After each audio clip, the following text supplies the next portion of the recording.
Executivo do Vasco detalha negócio por Andrei Santos e relação com Chelsea. Classificação e jogos. Ele é realmente um filho compartilhado. A definição do executivo de futebol do Vasco, Paulo Brax, dá o tom de como o clube encara a volta temporária do volante Andrei Santos, agora emprestado pelo Chelsea. O Vasco tem compromissos a cumprir, como resultado de uma negociação engatilhada ainda quando a rota do jogador era a de saída e não a de retorno. A tarefa de desenvolver o jogador aumentou de proporção porque agora trata-se de um convocado à seleção principal. O Chelsea exigiu contrato até o meio do ano e temos o compromisso de botar o Andrei para jogar, contou Brax ao UOL, citando que outro compromisso moral é liberar Andrei para o Mundial Sub-20, em maio. Pelo desfecho, os dirigentes entendem que deram os passos certos. O Chelsea paga o salário e o Vasco nem precisou bancar um valor pelo empréstimo. Mas qual foi a caminhada? O que aconteceu? Andrei Santos foi vendido ao Chelsea em dezembro e o Vasco inseriu no contrato uma cláusula que obrigava o clube inglês a notificá-lo, caso desejasse emprestar o volante. Como Andrei não conseguiu o visto de trabalho na Inglaterra, o caminho do Chelsea foi recolocar o jogador no mercado para uma cessão temporária. O Vasco, então, entrou no circuito. O Palmeiras tentou trazer Andrei Santos, mas o volante voltou mesmo ao Vasco, com um contrato até 30 de junho.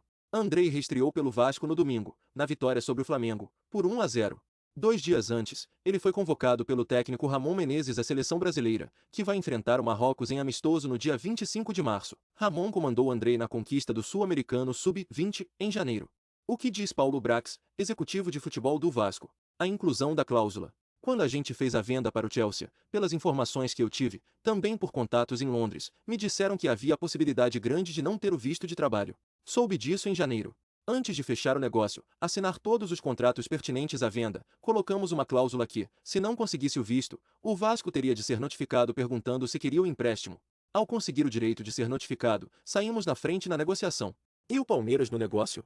O que eu acho que aconteceu? Em paralelo, o Palmeiras deve ter negociado diretamente com Andrei e o staff. Eu me segurei ao contrato. Quando o Chelsea notificou, fomos para dentro. A primeira coisa foi fechar com o Chelsea, que não me confirmou que conversou com o Palmeiras.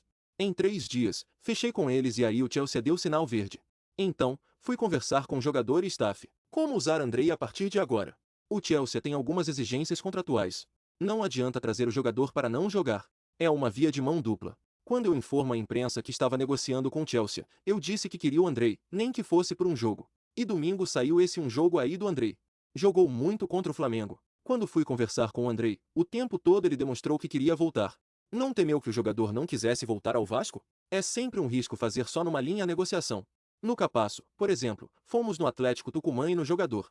Foi um risco calculado. O Chelsea é muito correto, a linha dele é certíssima. Se conseguisse fechar com o Chelsea, ajudaria a fechar com o Andrei. Se me perguntar por que conseguimos fechar, eu acho que é porque fomos no Chelsea antes. Não fizemos um atalho. Imaginava que o Andrei pudesse ser convocado agora para a principal? Eu tenho uma relação muito boa com o Ramon. Liguei para ele depois do título e disse que tinha a possibilidade. Mas não me cravou. Casou que a semana de volta dele foi de convocação para a seleção principal, reestreia contra o Flamengo e de vitória. Um fim de semana mágico. Não bate um arrependimento? Não daria para segurar o jogador por mais tempo já que ele estava em vias de se valorizar no Sul-Americano? Era impossível segurar a venda. Existem negociações em que se consegue cozinhar. Essa do Andrei era impossível segurar. Essa não tinha como ser um dia depois. Não era possível protelar. Até por isso também fomos de maneira forte para ele ficar um pouco mais. Se a gente tivesse margem maior, já teríamos feito a negociação para